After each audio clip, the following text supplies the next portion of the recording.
He won in the election, and yet a group of so-called reformists in the military, and then later on succeeded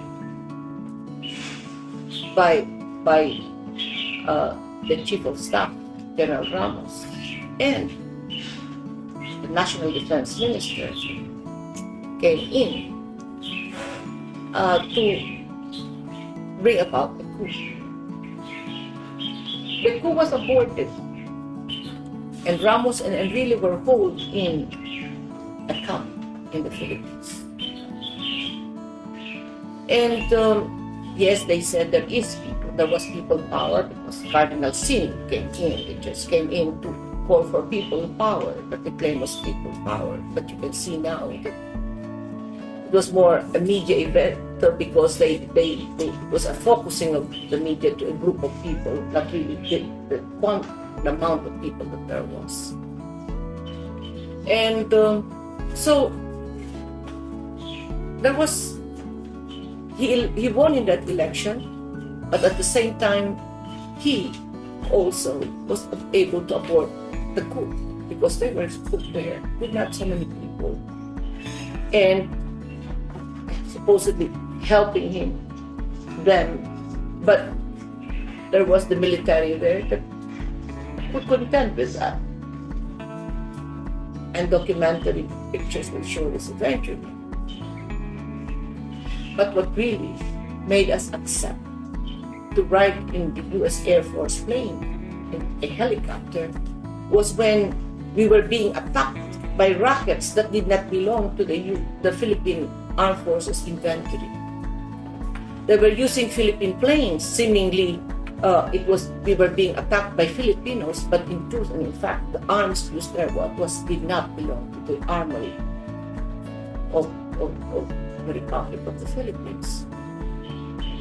And so, even if earlier the chief of the CIA then and Mrs. Reagan was inviting us to the United States, I told Mrs.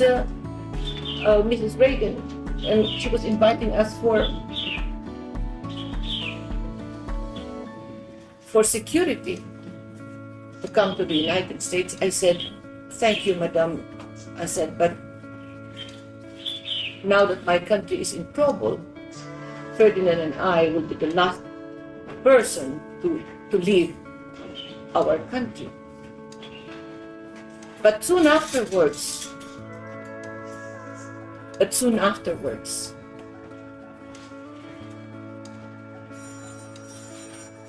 when we were being attacked by rockets, the president finally and I, seeing my children and grandchildren's life being endangered, we may be ready to give our lives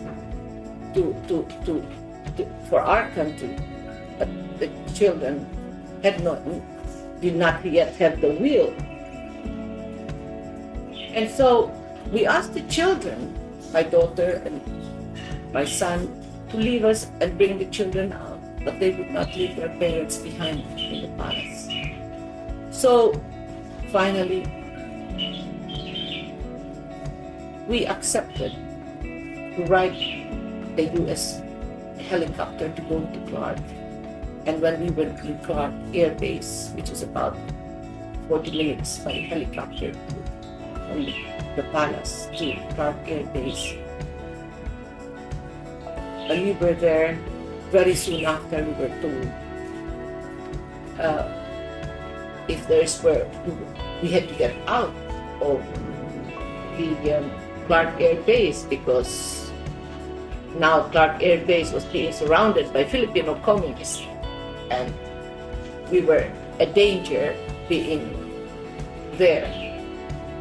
So the president said, "So bring us then to Ilocos Norte, Taway, my home province." And so I prepared the plane, and me seeing the plane was quite small, I was getting already a little suspicious. My woman instinct was saying I was going to feel danger. I looked at the plane, but the plane was small, so I said, "This cannot go Trans-Pacific." And going to the Pacific from Manila to Honolulu alone would be about 10 to 12 hours. So I said, looking at this small plane, I said, this will not bring us out of the country very far. They must be honest bringing us to Ilocos, which is a small plane, which is only about an hour at the most away. True enough, we got into the plane, thinking we'd be brought to Ilocos. 1 hour passed by, 2 hours passed by. But meanwhile, the president was not too well, so I was very disturbed more about him than the length of this time. But after about 3 hours over, I said, where are we going? This is 3 hours already. And I don't see us landing yet. Sure enough, it was becoming dawn and we were going down, and I was looking down. And it was an island.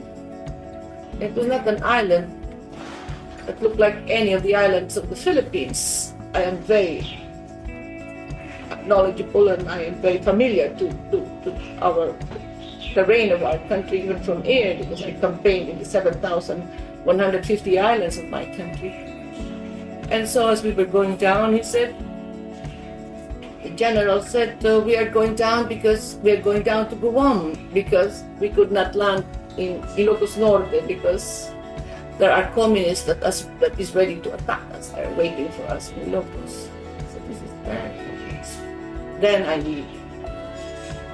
And so the others history from Guam, because the president got very sick and he had a high fever. And so I said, just bring us to any place where there is a first-class hospital. And right away, the sooner we get him there, the better. So the thing was to Hawaii. And when we got to Hawaii, we were brought in Hicam Air Base, and we stayed there for over 1 month. And we were in a cottage, half of which was a group of people from the Philippine Embassy and the military, the State Department, that was watching and hovering over us. And the 90+ members of the staff and the family was in the barracks of Hicam. And I remember the president used to walk several meters away at the clubhouse for breakfast, lunch, and dinner. But it was a very humiliating